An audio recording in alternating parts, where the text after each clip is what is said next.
आदरणीय अजितदादा उद्या नांदेड जिल्ह्याच्या दौऱ्यावर येत आहेत. शेषरावजी चव्हाण आणि अन्य मान्यवरांचा प्रवेश सोहळा मुखेड तालुक्यातल्या चव्हाणवाडी येथे होणार आहे. या सोहळ्यासाठी अनेक मान्यवर मंत्री महोदय पण उपस्थित राहणार आहेत आणि त्यानंतर नांदेड जिल्ह्याचे भूमिपुत्र शहीद जवान कैलासवासी वंजे यांच्याही निवासस्थानी दादा भेट देणार आहे आणि दादांच्या कार्यक्रमाची पूर्ण तयारी चव्हाणवाडीला झालेली आहे. राष्ट्रवादी काँग्रेसचे सर्व पदाधिकारी कार्यकर्ते मोठ्या उत्साहानं दादाच्या कार्यक्रमा यशस्वी करण्यासाठी प्रयत्न करत आहेत. किती जण प्रवेश करणार होता? साधारणतः 100च्या वर आकडा जाईल अशी स्थिती आहे. मी आज दुपारी जाऊन परत आढावा घेणार आहे, पण 100च्या वर प्रमुख पदाधिकारी त्या ठिकाणी प्रवेश करणार. जे काँग्रेसचे कुणी आहेत? काँग्रेसचे श्री शेषरावजी चव्हाण आहेत, सुशांत चव्हाण आहेत, बाबूरावजी पवित्रे आहेत, त्याच्यानंतर भांगारे आपले जिल्हा परिषदेचे माजी सदस्य, ही सगळी मंडळी काँग्रेसचे जिल्हा प्रवक्ता दिलीप कोटगिरे आहेत. अशा अनेक मान्यवर मंडळी राष्ट्रवादी काँग्रेसमध्ये प्रवेश करते. दोन राष्ट्रवादी एकत्र येण्याची चर्चा आहे, यावर मला अतिशय आनंद होईल या गोष्टीचा, परंतु या गोष्टीवर मी भाष्य करणं उचित होणार नाही. मी माध्यमाच्या मार्फतच ही बाब ऐकलेली आहे, त्यामुळे या गोष्टीवर माझी कोणाशी चर्चा झालेली नाही. परंतु आदरणीय नेते जो काही निर्णय घेतील त्या निर्णयाचं स्वागत आहे. यावं असं वाटते का?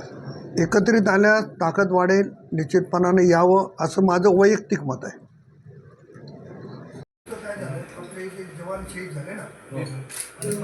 आदरणीय अजितदादा उद्या नांदेड जिल्ह्याच्या दौऱ्यावर येत आहेत.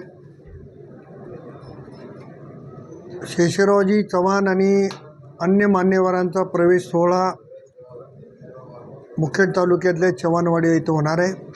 या सोहळ्यासाठी अनेक मान्यवर मंत्री महोदय पण उपस्थित राहणार आहेत आणि त्यानंतर नांदेड जिल्ह्याचे भूमिपुत्र शहीद जवान कैलासवासी वंजे यांच्याही निवासस्थानी दादा भेट देणार आहे आणि दादांच्या कार्यक्रमाची पूर्ण तयारी चव्हाणवाडीला झालेली आहे. राष्ट्रवादी काँग्रेसचे सर्व पदाधिकारी कार्यकर्ते मोठ्या उत्साहानं दादाच्या कार्यक्रमा यशस्वी करण्यासाठी प्रयत्न करत आहेत.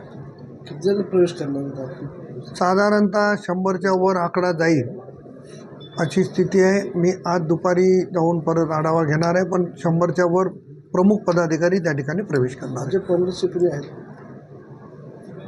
काँग्रेसचे श्री शेषरावजी चव्हाण आहेत, सुशांत चव्हाण आहेत, बाबूरावजी पवित्रे आहेत, त्याच्यानंतर भांगारे आपले जिल्हा परिषदेचे माजी सदस्य, ही सगळी मंडळी काँग्रेसचे जिल्हा प्रवक्ता दिलीप कोटगिरे आहेत.